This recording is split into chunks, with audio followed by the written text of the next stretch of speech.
Buenas tardes, Flavia, ¿cómo estás? Buenas tardes a todos. El tema del día, hormigón. El hormigón en sí es una piedra artificial que fabricamos en la obra o en la planta. Nosotros empezamos con lo que es la fabricación en sí del clinker, que va a pasar a ser nuestro cemento Portland, digamos, que empieza con una combinación de extracciones de canteras, etcétera. Después pasan por un horno y antes de que se mezcle con el agua y los áridos que van a formar parte de lo que es la masa del hormigón, tiene una composición, pero cuando se mezcla con el agua pasa a tener otra composición totalmente diferente. El resultado de esta composición, llamámosle entre comillas final, que no es final, quedan algunos restos que son los que después van a interactuar con el medio. Por ejemplo, restos de cal libre que puede quedar y que son las que después reaccionan, por ejemplo, cuando ingresa humedad o cloruro y que siguen reaccionando, digamos, con este medio y que causan diferentes reacciones dentro del mismo hormigón. Con lo cual, digamos, durante toda la vida útil de este hormigón va a haber interacciones permanentes. Vamos a hablar de lo que es en sí, cómo empieza el ciclo de la vida del hormigón,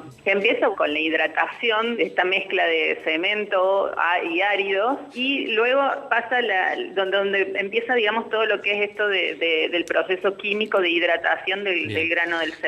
¿Todo eso es producción nacional? Es todo producción nacional y extracción de cantera, salvo que, por ejemplo, sea un cemento especial. Sí. Claramente, digamos, tiene un alto energético en lo que es la fabricación, por esto de, primero, digamos, la extracción en la cantera de todo lo que va a formar parte del cemento, que es el calcio, el sílice, óxido de hierro, magnesio, pero es todo, digamos, extracción mineral. Con lo cual, digamos, por ahí puede influir esto del uso de las maquinarias y este tipo de cosas, por lo que puede incidir en lo que es el aumento del precio, ¿no? Todo esto se combina para ir al horno y obtener el clinker. El horno tiene un alto consumo energético. La cocción, digamos, es a 1500 grados. Te decía entonces que está primero la fase esta de hidratación, que es lo primero cuando nosotros mezclamos en la hormigonera o en la planta de hormigón, que es donde normalmente se incluye todo lo que pueden ser los aditivos que podamos incluirle, fluidificantes, acelerantes de fragüe o retardadores de fragüe. Bueno, todo esto se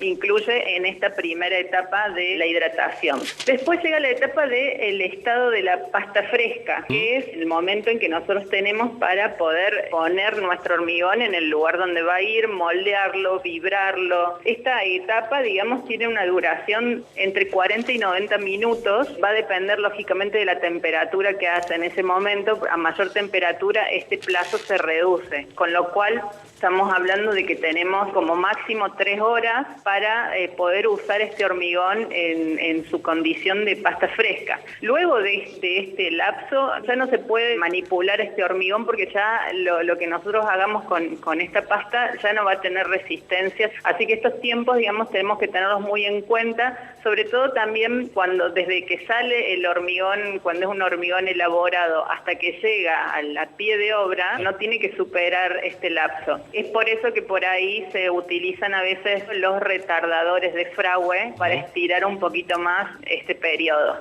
Después de ahí ya empieza justamente lo que es el fragüe. Empieza a solidificar este gel y durante los primeros 7 días es cuando tenemos que hacer este curado del hormigón. En este fragüe es cuando esta pasta empieza a tomar temperatura y empiezan las retracciones de este hormigón que van a provocar las futuras fisuras o grietas en nuestro hormigón, ¿no? Por eso es tan importante esta etapa de los 7 días de curado. ¿Cuál es la finalidad? Bueno, mantener las condiciones de humedad y temperatura de la masa, digamos, del hormigón lo más constante posible. Básicamente la resistencia, la dosificación es correcta, es 1,33, pero no podemos lograr un H21 desde ya en obra y manualmente, porque necesitamos mucho amasado y poca agua de amasado. La poca cantidad de agua nos va a determinar la resistencia del hormigón final. Tenemos que saber que un H21 sí o sí es extraído de planta y con agregados fluidificantes que permitan obtener menos cantidad de agua y que el hormigón sea trabajable, ¿no? Flavia, la seguimos la próxima columna. Un beso grande a todos.